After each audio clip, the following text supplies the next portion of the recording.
আমাদেরকে আটক করছিল, পরে পৌঁছলে আমরা যখন গাড়ির খবর দিচ্ছি আস্তে আস্তে ওরা স্থির চলে গেছে। আমরা তো পুরুষ মানুষ সবাই, এলাকার লোক আমাদের কেউ সাহায্য করে, পরে এলাকার লোক সহায়তায় সে মহিলা পালাইছে।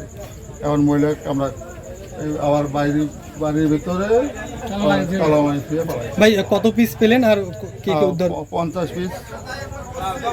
পিস আমরা পাইছি, স্ক্রাপ পাইছি। এখন বাইরে আরো তল্লাশি দিলে হয়তো পাওয়া যেতে পারে।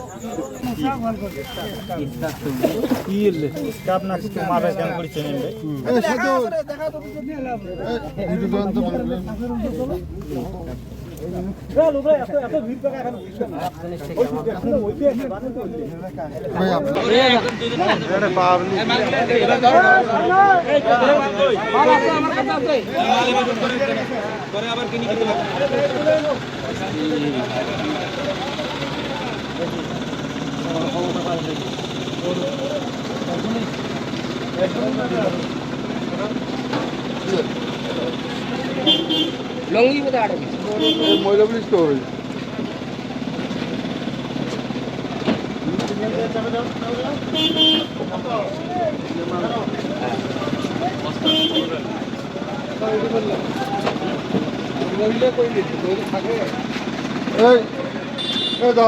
বাড়িতে তল্লাশি করা যে আছে বাড়িতে চাবি হারাইছে।